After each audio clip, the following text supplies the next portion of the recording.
What's up, dribblers at mga shooters? Kamusta?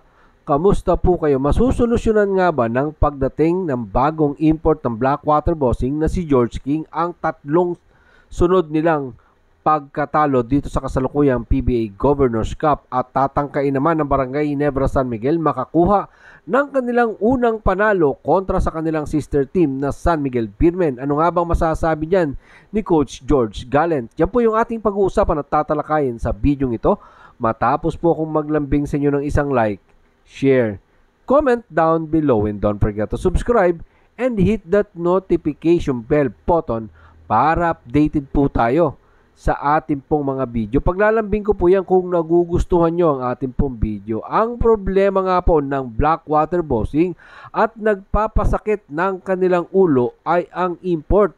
Sa ngayon nga po ay hindi na naman matutuloy para dalhin nila si former San Miguel Beermen import Cameron Clark at sa halip nga po ay tinapik nila si dating NBA player na si George King para sa kampanya po nila dito sa kasalukuyang PBA Governors Cup. Isa pong family emergency ang sabi nga po ng mga taga Blackwater Bossing team kung saan biglang hindi po makakalaro si Cameron Clark para sa sana po na maging kapalit ng kanila pong import na si Ricky Lido. Dahil hindi na nga po available si Clark, sinabi nga po ng pamunuan ng Blackwater Bossing na nakaraang linggo nga lang po ng gabi, sinabi po nila na okay na po ang usapan sa 30 years old na si George King.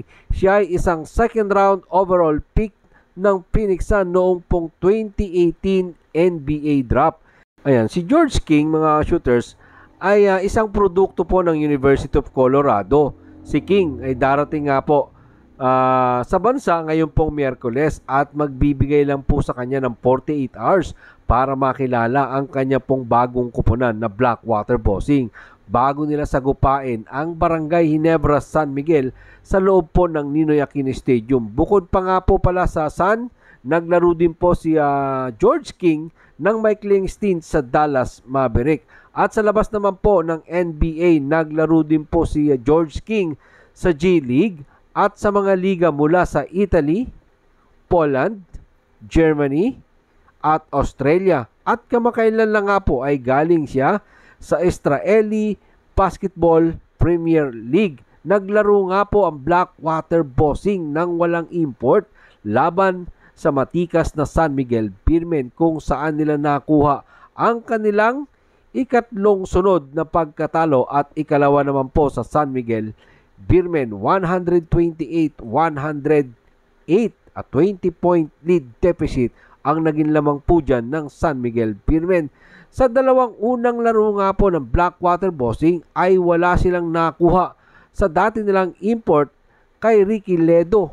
Una po kontra sa Rain or Shine at sumunod po dyan sa NLEX Road Warriors. So mga ka-shooters, sa Friday masusubukan agad natin ito pong import ng Blackwater Bossing na si George King laban sa crowd favorite na Barangay Ginebra San Miguel. Isang araw lang makalipas pagdating po niya sa bansa. Wednesday ang dating ni NBA player at maglalaro naman po siya kontra sa Barangay Ginebra San Miguel resident import at Gilas Pilipinas naturalized player na si Justin Brownlee. Masusubukan agad at makakaliskisan si King kontra naman sa Gin Kings. At pag-usapan naman po natin ang nais ng San Miguel Beermen na makatatlong sunod na panalo. Nais nga po ng San Miguel Beermen ang kanilang ikatlong sunod na panalo kontra pa din sa crowd favorite na Barangay Ginebra San Miguel at para muling biguin ang pagbabalik ni import Justin Brownlee sa PBA. Ang San Miguel Beermen ay susubukan pong makuha ang 3-0 win-loss record habang ang Barangay Ginebra naman ay nagtatangkang bumangon sa kanilang unang talo kontra sa Rain or Shine. Elasto Fighters, diyan po yan ginanap sa Candon, Ilocos Sur sa Candon City Arena. Susubukan nga po nila ang kanila pong kapalaran dito naman sa loob ng Smart Araneta Coliseum. 7:30 po ng magandang gabi yan. Laban po ito ng magkapatid na kuponan.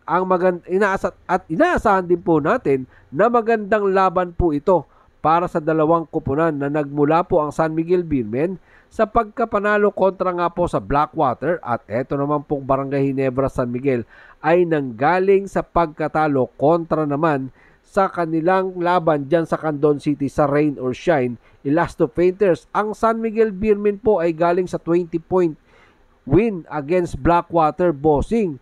Sa laro nga pong iyon ay nag-ambag ng 50 big points si San Miguel import Jordan Adams. Magagawa kaya ulit ni Adams? Yan po yung tanong. Magagawa kaya ulit ni Jordan Adams ang nagawa niya kontra sa Blackwater Bossing sa harap naman ng import ng Barangay Ginebra San Miguel na si Justin Brownlee? Narito po ang sinabi ni Coach George Gallen sa press conference interview matapos nga po nilang talunin ang Blackwater Bossing. Laban kay Justin Brownlee at sa Gin Kings, sinabi nga po ni Coach George Gallen na kailangan talaga nilang i-sustain ang kanila pong effort.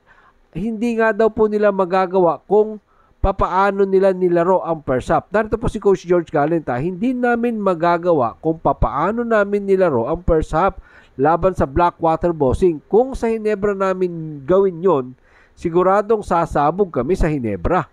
Kaya dapat kung ano ang ginawa namin sa second half laban sa Blackwater Bossing, ganun din ang gawin namin sa Barangay Ginebra San Miguel. At kung magagawa namin yon, mapapanatili namin ang aming malinis na kartada. Sabi nga po yan ni San Miguel Beermen Head Coach, Coach George Gallen. Tama, dahil determinado din namang manalo ang Barangay Ginebra San Miguel. So magandang inaasahan po nating laban.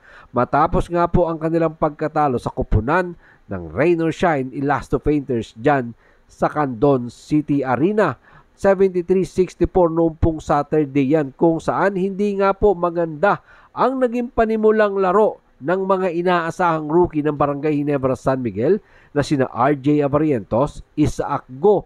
At syempre, dahil kulang pa talaga ang kanilang chemistry, si Justin Brownlee naman na bumalik matapos nga pong umupo sa nakaraang PBA Commissioner's Cup dahil sa kanyang pong pagkakasuspende sa FIBA pagkatapos po ng Asian Game, kung saan tayo nga po ang kumuha ng gintong medalya dyan at pinag-initan po siya ng mga Tsekwa. Sa nasabi nga pong laro sa Candon City Arena, nagtapos po si Barangay Ginebra San Miguel import Justin Brownlee ng kanya pong 18 points.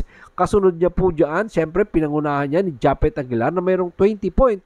At ang Rookie of the Year na si Stephen Holtz ay may 13 points sa una niyang laro dito sa Barangay Ginebra San Miguel. Sa laban naman po kontra sa sister team na SMB, inaasahan nga po ng mga fans ng Barangay Ginebra San Miguel na magpaparamdam na ang kanilang mga bagong kabarangay na sina RJ Abarientos, Isaac Go at si Paul Garcia na hindi man lang po nabigyan ng pagkakataon na ipakita ang kanyang ability to play and to show his own style of basketball. Sana this time makapaglaro na nga po sila. At si Scottie Thompson naman na talagang na hindi natin naramdaman yung scoring dahil 4 points lang yan, yung kanyang scoring ability, pero ramdam na ramdam siya sa kanyang rebound dahil sa nasabi pong laro ng Barangay Ginebra San Miguel at ng Rain or Shine, Elasto Painters ay meron nga pong 4 points lang si Scottie Thompson, pero 15 big monster rebound naman ang kanya pong